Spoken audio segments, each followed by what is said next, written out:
Мейірім шуағы. Бүгін Түркістанда осындай атаумен мүмкіндігі шексіз қылғалам және қолөнер шеберлерінің көрмесі өтті.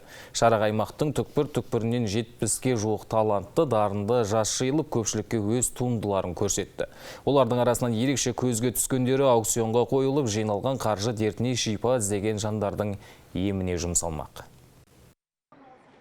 Бақытты балалық шақ, асыр салып әткеншек тепкен тұлымды қыз, түрлі түске боялған ғажайып әлем. Бұл 14 жастағы төлебейлік жас суретшінің қиялдан туған картина. Туғанынан сал ауруына шалдыққан қыз суретті тісімен салады. Русалинаның бұл өнеріне тамсанбаған жан жоқ. Жан дүниесінен шыққан туындысын бүгінде көпшілікке паш етті. Табиғатқа қарап салған қайды. Табиғатқа, гүлдерге, аспанға қарап салған айтама. Қыз шаштарын түрлі түстік боядым, үйлер ағаштарды салдым. Жай салған соң 1 сағатта кетеді. Ал ағаштан ойылып, үстіне түрлі ою өрнек түскен мына бұйымдар сарағаштық шебердің қолынан шыққан. 31 жастағы азамат бірінші топ мүгедегі. Алайда арбаға танылып қалса да, кәсіп ашып табыс тауып келеді.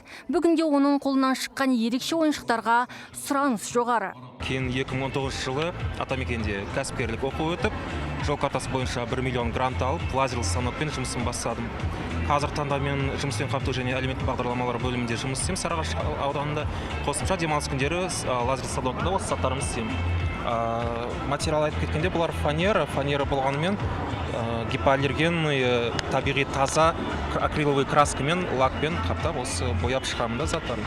Мына 3 қабатты пазл, кішкентай балаларға арналған 3 жастан жоғары. Мыналар копилкалар. Айта кетсек, іс-шараға облыстық жастар ресурстық орталығы мен Шаңырақ жастар қоғамдық бірлестігі мұрындық болды. Мақсатымыз ел ішіндегі осында ерекше дарын иелерін анықтап, қабілеттерін дамытуға өз үлесімізді қосу дейді ұйымдастырушылар. Бұндай іс-шараларды біз 2023 жыл былтыр өткізген болатынбыз, бірақ бізде былтыр кіші форматта өтті, биыл өздеріңіз көргендей 60-ға жуық қатысушымен үлкен форматта өтіп жатыр. Жалпы бұндай жиындарымыз көптеп болсын, және де жалпы мынау мүмкіндігі шексіз жастардың өнерге деген құштарлығы, осы өмірге деген құштарлығы, және де осы өмірдің бір бөлігі ретінде, және осы өмірдің бір әдемі көрінісі ретінде қабылдай берейік.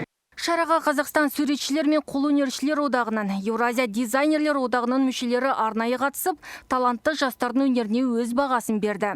Көрмеге келгендер де талантты жастардың туындыларына тамсанып, сатып алып жатты. Айта кетейік, қазіргі таңда облыста 97 мың адам мүгедектігі бар азамат ретінде есепте тұр. Оның 15 мыңға жуығы балалар.